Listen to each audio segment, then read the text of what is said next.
Hi everybody! I'm sure you have missed this big head of mine. It's been a while since I've last done my own video. The last one I just introduced myself. So given that Adanna is studying at the moment for her finals this year, and we'll pray for her of course that she'll be fine, which I know she will, I thought this is the best opportunity for me to do another video. Today I want to talk about something that is very close to my heart, that I feel fairly passionate about, you could say. And I think everybody can actually relate to this. You know how it is when you talk to one of your friends, or you talk to a colleague or somebody in school, and people sort of, they tend to interrupt you, or or you feel like they're in a rush, or you just don't really feel connected to them. What I found very, very interesting, reading over the years more on sort of the skill of listening, of really listening to somebody. I want to be somebody, of course, who can apply this, but also somebody who obviously would like this from my friends, from my family, of course, and from everybody around me. So this is today's topic, listening. And I actually believe if you're a good listener, you're not just going to be a better husband, wife, friend, brother, daughter, son, or colleague. You can exert more influence as well on other people. And I mean this in the most positive way, not in a negative way, negatively influencing people, in a very positive way.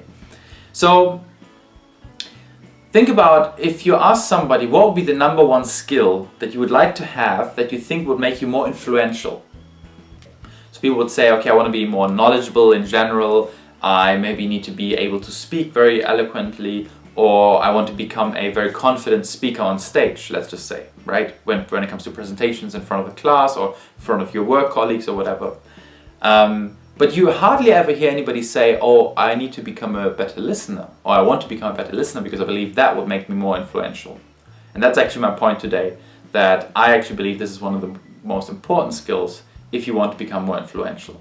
And of course, it's sort of understandable, I would say, because really, being a good listener actually means that you have to step back, be quiet, be more passive. And we normally are taught that the older we become, the more mature we become, we're supposed to have more answers rather than, let's say, questions, rather than listening. It's sort of a little bit counterintuitive, I guess, to what we might traditionally consider as somebody, yes, mature, wise, very, very influential, let's see. But really the greatest leaders, if you want, and again, I don't mean this as maybe presidents or whatnot, like generally, even within your friends or your school or whatever, your class, the greatest leaders, I actually believe, are the best listeners. And I always think, I mean, one example, of course, I'm just using that example because everybody will know that person, is Bill Clinton, right? And yes, in this case, it is a president, but he was actually very, very well known for his ability to really listen and that way connect to people, let alone all his politics, and obviously that's a totally different story. But why was he such a very well respected and well known and well loved actually person around the world? Was because of that. And then if you ask people, okay, why are you not very happy, what do you want differently, and very often you hear, I want to be taken more seriously, or for example you hear people say, that's not how I meant it. I was saying something differently. All sort of relating to the misunderstandings when it comes to listening to each other. And you'll be shocked to actually know that on average we only listen about 8 seconds to each other before we interrupt. Okay, so you know this when you're in a conversation, and if you're even in that position, and I include myself here, right? I'm still learning this too. But if you listen to somebody talking and you get an idea in your head, and you can't focus on that person anymore because you need to, you want to make that comment, you want to throw in this idea. On average, we only are quiet for about 8 seconds. And I want you to all pay attention to this next time you talk to somebody. Pay attention to how long you actually just listen without saying anything. And then when you get a thought in your head, again, challenge yourself to not mention it immediately. Try to keep it as long as you can, and you will realize it's very, very difficult. You'll be surprised how difficult it is. Trust me, I've tried it myself. So what you can actually say is, we're listening to reply. Or in other words, we're hearing, but we're not listening. So we're just hearing the words the other person is saying, waiting for us to respond to that. But we're not really listening to what they're saying. So really this difference between hearing and listening, I just want to stress a little bit on this, because listening requires really sort of focused and deep attention. And that is also, of course, something that is not easy and actually requires practice.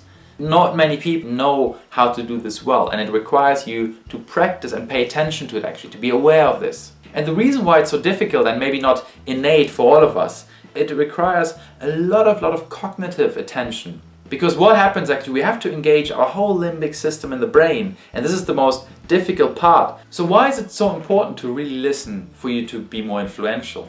And I would say more powerful. It is very important for you to understand the other person's beliefs, values, feelings, energy, for you to even be able to eventually respond, right? So if you don't really fully listen, you're not getting the actual messages behind what people the words they might be using. And also only once you really listen and give this room and space for somebody to think. So for example, the next time somebody just breathes in while they're speaking, don't immediately respond.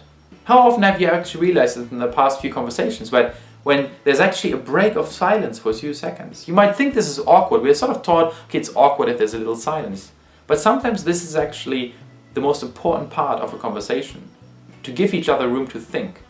Because only then, I think you can really unearth, if you want, the wisdom of both sides, the opinions, the views. We don't give each other room really to think anymore.